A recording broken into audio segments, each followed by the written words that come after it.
Bonjour à toutes et à tous, très content de vous retrouver pour un numéro un peu spécial aujourd'hui avec Rémi Roverchamp. Salut Rémi. Salut Nico, salut la team. Rémi, la semaine dernière, tu as fait une vidéo pour que les gens qui nous suivent nous donnent leur meilleure unpopular opinion. Et on va donc les juger, on a compilé les meilleures. Il y en a des très bonnes, d'autres un peu moins. Je pense, on sera peut-être pas d'accord sur tout, mais je pense qu'il y a des trucs assez sympas. On va commencer très fort. Allez, avec cette unpopular opinion. Dallas gagnera un titre avant Luka Doncic. Ouah.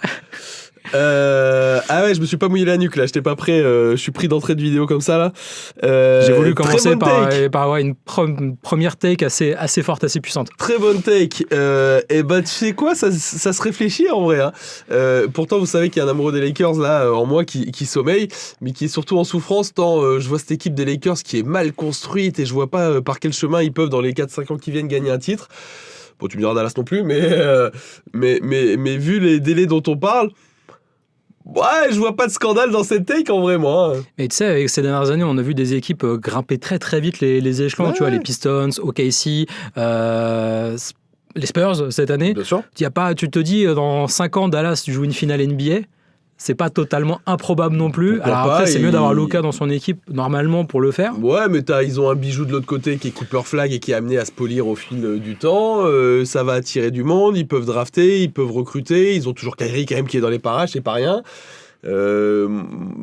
Écoute, là si tu me demandes si dans les 5 ans qui viennent, moi je pense qu'aucune de ces deux franchises sera championne.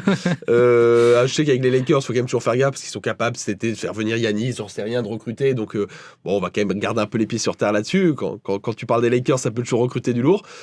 Mais en vrai, si tu me dis que là dans 5 ans Dallas est champion, que les Lakers n'ont toujours pas été, bon bah j'en perds pas mes cheveux quoi. Hein. Ouais, c'est pas le truc totalement improbable non plus. Je pense que c'est un hater de Luka quand même qui nous a envoyé cette. Un mec qui souffre. Un mec surtout qui souffre du trade à mon avis. Peut-être je pense qu'il y a un peu de ça peut-être aussi. Même si Luka n'y est pour rien, il faut quand même le rappeler dans ce trade. La deuxième, Tyrese Maxey est le meilleur joueur de la conférence Est. C'est une take qui sera peut-être vraie à moyen terme, qui je pense l'est pas aujourd'hui. C'est un bijou Tyrese Maxey, moi je l'adore, c'est une pépite absolue, sa vitesse, elle est sans équivalent. J'ai l'impression de revoir un jeune Tony Parker, quand il accélère, personne l'arrête. Mais aujourd'hui, il faut être assez raisonnable, même s'il est dans le top 5 ou au pire 10 des joueurs de la conférence Est.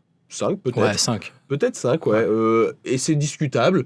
Il n'est pas au sommet non plus. Il y a des mecs... Il n'y a pas d'océan d'écart, c'est vrai, mais tu as des mecs quand même aujourd'hui. Tu as Cade Cunningham qui a quand même pris de l'ampleur cette année. Tu as toujours Giannis qui est dans les parages, même s'il est souvent blessé, il ne faut pas l'oublier. Il sera peut-être plus bientôt dans la conférence Est aussi. Peut-être plus à l'Est, en effet, qui peut rejoindre notre take d'avant si jamais il décide de partir aux Lakers cet été. Tu as plein de mecs. Tu as Donovan Mitchell qui est hyper fort, tu as Jaylen Brown qui est hyper fort. Il n'y a pas d'océan d'écart. Il peut le devenir dès l'an prochain, Maxi. Ouais. Même si c'est vrai que Cade cette année a fait des trucs. A priori, ouais.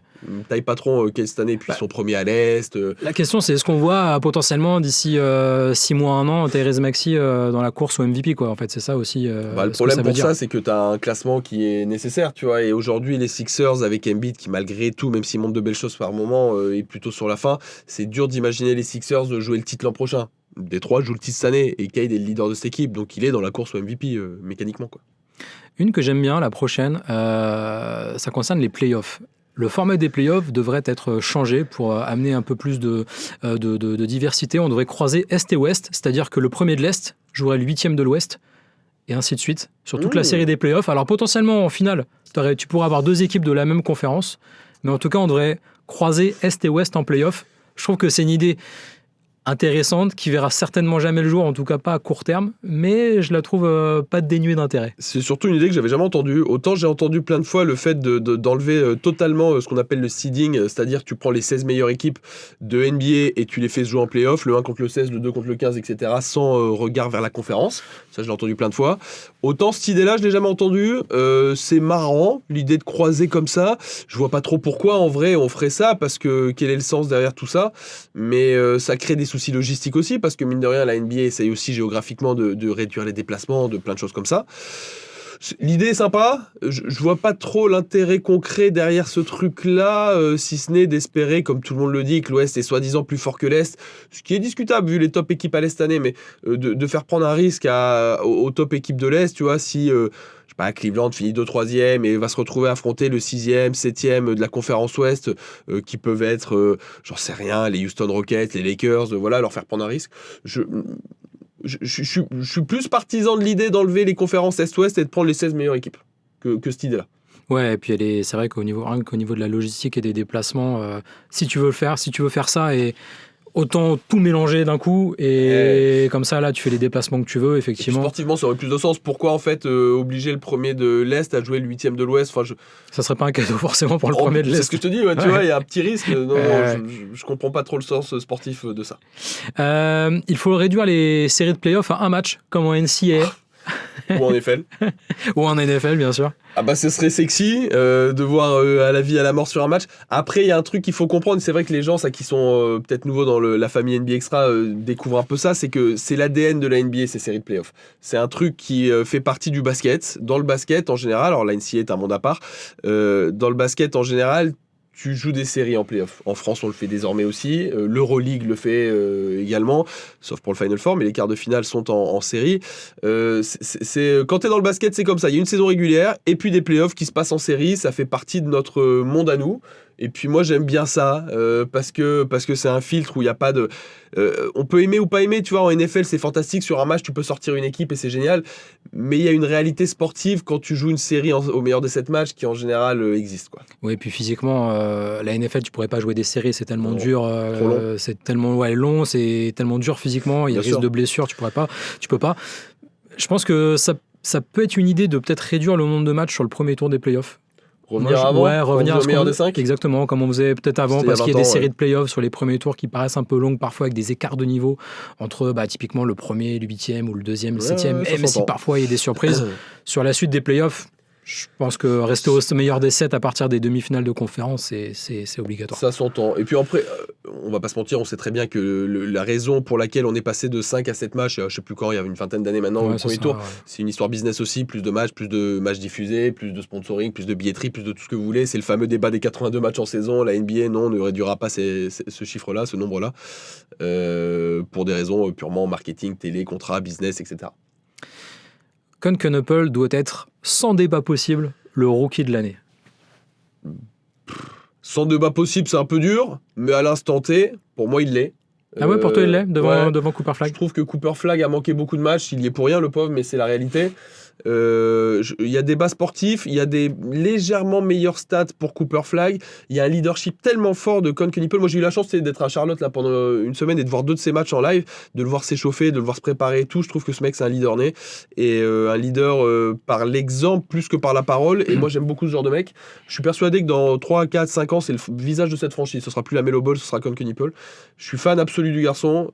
Aujourd'hui là à l'instant T, je dis pas que ce sera le cas en fin de saison, mais pour moi à l'instant T c'est Knuppel le rookie de l'année.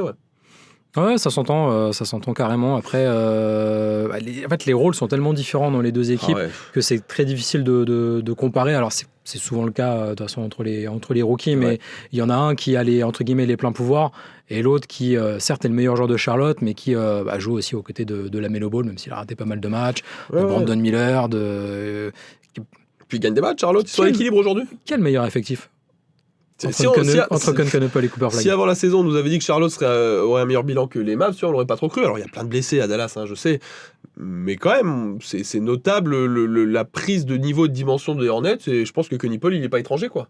On avait fait une vidéo en début de saison et je sais plus où on avait classé Dallas, mais je crois aux alentours de la 8e place, il me semble, dans la conférence Ouest.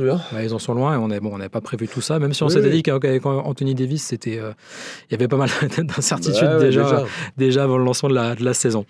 La prochaine.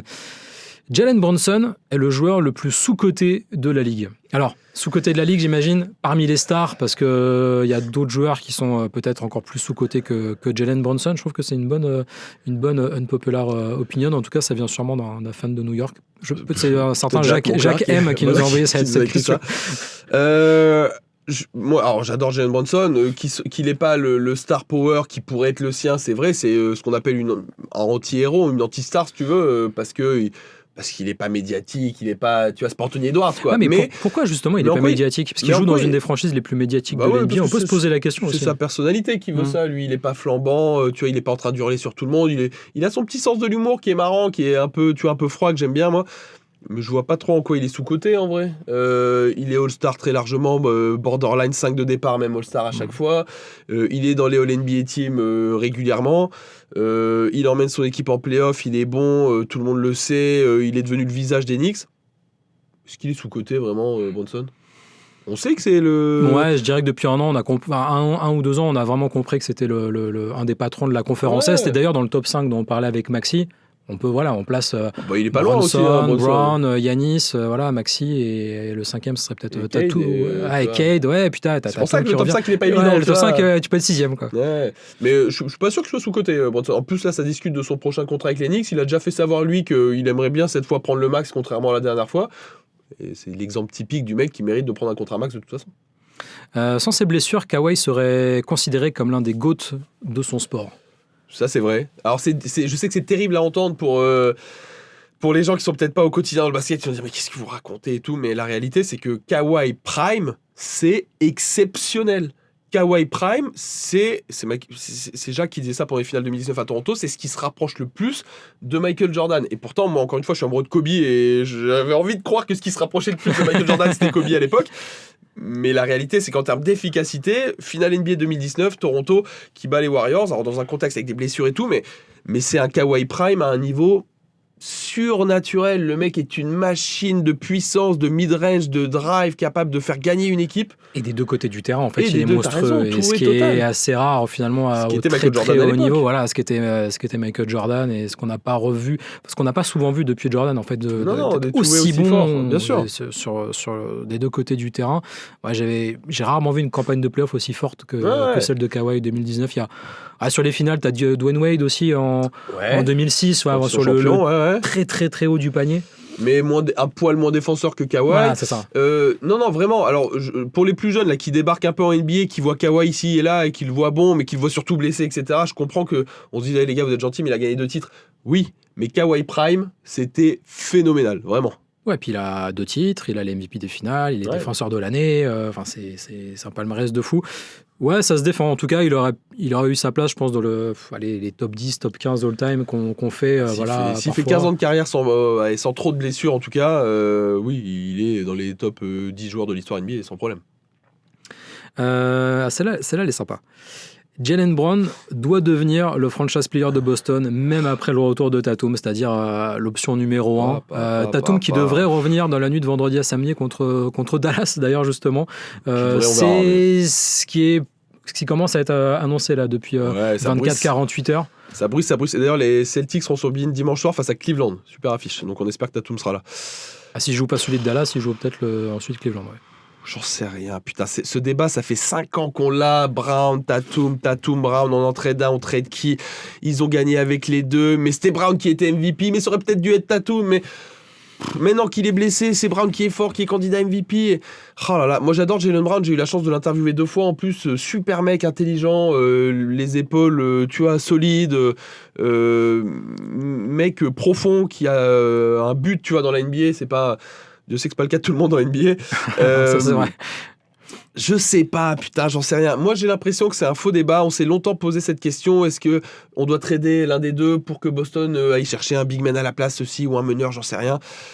Moi, je crois qu'en fait, il faut accepter que ces deux-là, même si c'est pas les meilleurs amis du monde, et ça, c'est un fait avéré, ils savent bosser ensemble, et je crois qu'ils ont gagné ensemble, et qu'ils savent qu'ils gagneront ensemble. Je pense que aussi bonne soit la saison de Boston cette année, sans Tatum, ils gagneront pas. Et si demain on décide de trader Jaylen Brown pour faire la place à Jason Tatum, je pense qu'ils gagneront plus non plus. Je crois que c'est une paire un peu bizarre, mais qui fonctionne. Je suis pas sûr qu'il faille décider de qui est le franchise player de cette équipe. Regarde, on pensait tous que c'était Tatum, mais c'est Brown qui a été MVP des finales. Donc, Mais tu vois, je retourne le truc. Si c'est Jaylen Brown qui se blesse, tu penses pas que Jason Tatum il fait une saison à la Jaylen Brown cette année ? Moi, je pense que si, en fait. Sans doute. Ça serait sans doute un candidat au MVP dans une équipe de Boston qui tournerait encore très bien parce que tu as des super joueurs dans cette équipe. C'est quand même surprenant ce qu'ils font cette année, ça mérite d'être souligné. Extrêmement surprenant, mais moi je faisais partie, et on en avait parlé avec Jacques dans un podcast, de ceux qui s'inquiétaient pas trop pour les Celtics, quoi. Je les voyais pas finir 14e de la conférence Est avec Derek White, Pritchard. Non, je les voyais pas non plus aussi haut. Mais ouais, je pense que tu as raison. En fait, on essaie toujours de c'est un peu des façons de penser un peu old school, quoi, tu vois, qui est le franchise player, qui est l'option numéro 1. Et à Boston, c'est pas la réalité du terrain, quoi. Voilà, c'est pas la réalité du terrain, et c'est deux joueurs qui sont quasiment finalement du même niveau. Alors il y en a qui préfèrent Brown, il y en a qui préfèrent Tatum. Peut-être que sur le entre guillemets le talent pur au départ, peut-être que Jason Tatum est un meilleur joueur de basket que Jaylen Brown. D'accord. Mais au final sur le terrain, les deux sont des monstres. Ouais. Et de toute façon, ça a gagné. Je veux dire, c'est quoi la meilleure preuve que ça? Ils ont gagné ensemble. Ils ont longtemps flirté avec le titre. Ils ont été le gagner ensemble. Là, cette année, on va voir ce qui se passe. Si Tatum revient, ils sont candidats. Hein, clairement, c'est surprenant, mais c'est le cas. Et puis pour l'année prochaine, ça va continuer. Ils ont pris le Vooch maintenant, ça marche bien. Il y a toujours peut-être une petite question au poste de meneur, même si quand même entre Derrick White et Peyton Pritchard, il y a quand même des joueurs de grand talent qui sont là. Ça va rester un contender. Je vois pas pourquoi on réfléchirait maintenant à faire péter le truc sous prétexte que Brown a fait une incroyable saison. Laissons revenir Tatum tranquille, tu vois, et laissons-les revenir au top niveau, quoi. Tu le vois revenir comment, Tatum, comment s'intégrer dans cette équipe de Boston qui tourne très bien, parce que ça aussi c'est une question qu'on peut se poser, là je sors de vos zones populaire opinion, mais est-ce que tu le fais sortir du banc sur la fin de la saison? Est-ce que tu le réintègres, t'attends les playoffs pour le réintégrer dans le 5 de départ, ou juste avant sur les derniers matchs de saison régulière? C'est compliqué quand même de faire revenir une tête star dans un système qui marche très très bien sans lui. Il y a quand même l'excuse d'une longue blessure qui va faciliter le taf de Joe Mazzulla, c'est-à-dire que oui, on va le faire démarrer sur le banc, oui, il sera en limitation de minutes au début, peut-être 15, puis peut-être 20, puis peut-être 22, puis peut-être 25, tu vois, ce qui va faciliter le truc en termes d'ego aussi, et il rentrera là-dedans tranquillement. C'est pas une inconnue, c'est pas comme un joueur tradé qui débarque là-dedans, tu vois, je veux dire, les mecs ont déjà tous joué ensemble, ça me paraît pas être une tâche insurmontable que de réintégrer Tatum là-dedans. Bah oui, les 2, 3, 4 premiers matchs, j'espère qu'il va commencer sur le banc et qu'il sera en limitation de minutes. Je suis pas inquiet pour sa réintégration. Je demande juste à voir comment il revient de sa blessure. C'est ça le truc. Il sort d'un tendon d'Achille, c'est une grave blessure. C'est un mec très esthétique, élégant, athlétique, Jason Tatum. Il faut qu'il revienne bien, c'est le principal, quoi. La France prendra la médaille d'or à Los Angeles en 2028. Putain. C'est là les. Est-ce qu'elle est si unpopular que ça? Que tous les dieux nous entendent. Bah oui, bien sûr que c'est unpopular. C'est des Jeux Olympiques, c'est à Los Angeles. Elle est un peu réaliste quand même, tu vois. C'est pas. Oh, arrête, Nico, tu commences pas à me donner des frissons. Ouais, tu sors d'une finale, t'étais pas loin. Non, mais qu'est-ce que tu veux que je te dise? Est-ce que j'ai envie que la France prenne l'or? Évidemment, j'en rêve tous les jours. Je me réveille en priant tous les 5, bien sûr. Wemby soit MVP d'une équipe de France champion olympique qui fait tomber les States chez eux à l'Intuit Dome de Nicolas Batum à Los Angeles, tu vois. Mais la réalité aujourd'hui, c'est qu'on n'y est pas. Déjà, on n'est pas qualifié pour ces jeux. Enfin, s'y qualifier, c'est pas ce qui n'est pas une évidence. Loin de là. Tant le chemin, là, on l'a vu encore ce week-end avec les fenêtres en équipe de France, est pas facile, est pas simple. De deux, il va falloir que tout le monde soit là et adhère au projet. C'est pas simple de construire une alchimie de groupe. Alors nous, on se dit, on a Wemby, donc on va être candidat. Mais c'est pas aussi simple que ça. Ça va être une équipe de France particulière avec Victor et très clairement, et tout le monde qui va devoir s'articuler autour, trouver des gens qui acceptent de jouer un certain rôle autour de lui. Sur le papier, ça fait fantasmer une finale France-USA, mais c'est aussi oublier un peu vite. Je suis désolé, je fais mon vieux con relou, mais c'est oublier un peu vite que même si on est médaillé d'argent, l'équipe qui a failli taper les US à Paris, c'était la Serbie, c'était pas nous. Que à la dernière Coupe du Monde et au dernier Euro, et à la Coupe du Monde d'avant, il y a quand même une équipe qui a tout dominé, c'est l'Allemagne, championne d'Europe, championne du monde. On va leur donner un peu de crédit, tu vois. Il y a toujours la Slovénie de Doncic, il y a des équipes qui jouent bien au basket, la Grèce sera encore dans les parages, l'Espagne, je m'en méfie toujours. Il y a le Canada qui va être monstrueux cette année. Attention à l'Australie aussi, qui a énormément de joueurs NBA de talent. Moi, j'aimerais que la France tape les States, mais la réalité, c'est que moi, je parie pas ma maison dessus aujourd'hui, quoi. Tu peux très bien avoir une finale à Los Angeles sans les États-Unis et sans l'équipe de France, et ça reste un truc archi crédible. Tu peux avoir un Canada-Serbie. C'est ça, Allemagne, Serbie, ça semble être les trois grosses équipes et qui sont pas très très loin des Américains. Il y a toujours ce côté, là, on va arriver vraiment il y aura un vrai renouvellement de génération sur les prochains Jeux Olympiques pour Team USA. Ouais, chez les Ricards, voilà. Et c'est peut-être là où tu peux les attraper, parce que ce qui a fait la différence à Paris, c'était les tauliers, Curry, LeBron et KD, quoi. Bien sûr. Là, ils sont plus là. KD a fait acte de candidature, on verra le niveau qu'il aura et le rôle surtout qu'il aura dans cette future équipe en 2028. Ça dépend presque plus des États-Unis que des autres, cette histoire. Ce sera une nouvelle Team USA, t'as raison, et qui va vraiment avoir un nouveau visage, mais un nouveau visage qui est quand même talentueux, hein, sur ce qu'on a vu. On a fait un peu, pendant le All-Star Break, là, l'équipe des jeunes là, américains, ça ressemblait un peu à ça, à ce que pourrait être Los Angeles 2028. Ça a quand même de la gueule. Puis il y a des mecs, leur point fort dans l'histoire récente aux États-Unis, c'était l'intérieur. Là, on voit des mecs émerger, hein. Jalen Duren principalement. On peut penser, s'il est toujours en santé, qu'Anthony Davis soit dans les parages. Chet Holmgren va être très bien dans ce rôle-là aussi. Puis on sait que cette rivalité face à Victor, c'est marrant qu'elle les suive comme ça au long de leur carrière. Adebayo est toujours là. Puis je parle pas de tous les autres, là, Anthony Edwards, Jaylen Brown, Kate Cunningham, tout ça c'est très très fort. Cooper Flag qui devrait être là évidemment, Jason Tatum peut-être. Ouais, ça ressemble à tous les joueurs que tu as cités. Voilà, t'en as une 10-12 là, c'est à peu près ça la sélection. Voilà, et sur le papier, la réalité c'est que ça a plus de talent que la France. En poste pour poste, etc., ça a plus de talent que la France. Nous, on a un truc pour nous, c'est qu'on est une équipe de basket. Je dis pas que les Ricains le sont pas, hein, attention. Je dis que juste que ce groupe-là n'a jamais réellement joué ensemble, n'a pas de vécu. Nous, c'était notre argument. Tu te souviens du docu là sur les JO où Kevin Durant se moquait un peu de ça, d'ailleurs, d'Evan Fournier qui disait ça. Et il disait c'est bien, vous avez votre alchimie là. Et qu'est-ce que tu vas faire quand tu vas défendre sur Steph en finale, tu vois. Et ça nous avait tous fait sourire. Et la différence, c'est que par rapport à ça, ils avaient des joueurs tellement talentueux, tellement au-dessus, tellement all-time, que le fait de ne pas jouer ensemble, tu pouvais passer outre. Ouais. Là, est-ce que Anthony Edwards, il arrivera à atteindre le niveau qu'a eu Stephen Curry pour sauver les fesses des Américains, tu vois. C'est ça le truc. C'est ça le truc. Ouais. Est-ce qu'ils seront assez forts pour passer outre ce manque d'alchimie et de vécu collectif? Bon, c'est peut-être là où on verra. Moi, maintenant, je garde les pieds sur terre. Pour moi, Team USA reste l'immense et large favori de ces JO 2028. Je sais que tout le monde rêve, et moi, le premier de cette finale France-USA, j'en rêve, clairement. Mais pour resituer un peu le truc, Team USA pour moi, très large favori encore de ces JO 2028. Et derrière, je mettrai un second tiers, là, un second pot, avec bien sûr la France, je l'espère de tout mon cœur, mais avec la Serbie, avec le Canada, avec l'Allemagne, et à voir s'il n'y a pas une Australie ou une Grèce, pourquoi pas, qui reviendrait, qui pousse aussi là-dedans. Donc la finale France-USA dont tout le monde rêve, moi le premier, elle n'est pas encore écrite. Ouais, on en est assez loin, et ça sera dans un peu plus de 2 ans. Ouais. Et alors attends, j'en ai encore 3, il nous reste un tout petit peu de temps. Il faut créer une NBA 2, une antichambre de la Ligue. Oula. Avec un système de relégation. En vrai, on crée une Ligue 2, Ligue 2 de la NBA. Ouais, mais avec une montée-descente. Exactement, avec une montée-descente.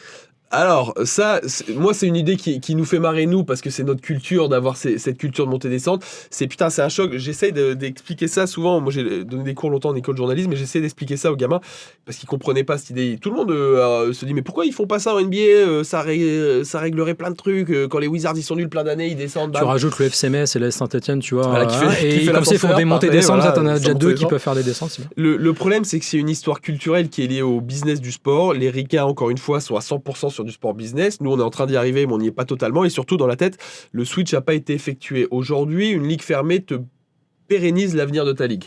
C'est-à-dire que t'as beau être les Wizards, t'as beau être les Pelicans, les équipes qui sont en bas de tableau chaque année depuis quelques années, tu vends à tes investisseurs, à ta télé, à ton public, le fait que quoi qu'il arrive, dans 2, 5, 10 ans, vous serez en NBA. Il n'y a pas de risque.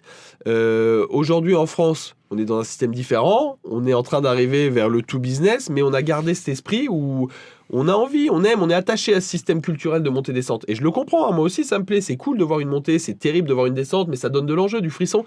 Mais jamais les Ricains vont switcher à ça, les gars. Soyons réalistes 2 secondes. Jamais les Ricains vont passer à un système de montée-descente. La ligue fermée, c'est l'assurance business d'une ligue pérenne. Et puis t'imagines, il faut créer demain 10-15 franchises pour faire une 2e division non, mais tu pourrais envisager ça avec des équipes de G-League, mais les écarts de niveau sont... Ça affaiblirait ça affaiblirait le championnat tout simplement, parce que si tu as des montées d'équipes pas très fortes, tu me diras avec les Wizards ou les Pelicans cette année, tu as des contre-exemples. On peut en discuter, mais je te dis, mais économiquement, c'est pas viable. Simple que ça, voilà, c'est que jamais la Ligue aujourd'hui, le fonctionnement de la Ligue, c'est que la Ligue est la propriété des 30 propriétaires des équipes. Jamais l'un dans le treux prendra le risque d'accepter que son équipe sorte de cette Ligue-là et perde ses revenus, ça n'existe pas. Et c'est pour ça aussi qu'on aime cette NBA, et c'est pour ça qu'il y a tout un système derrière, la draft, la redistribution théorique en tout cas des talents, il y a plein de choses qui sont faites pour contrer un petit peu cette histoire d'écart de niveau. Ça marche pas toujours, on l'a vu avec le tanking notamment, mais moi je trouve que dans l'ensemble c'est bien fait.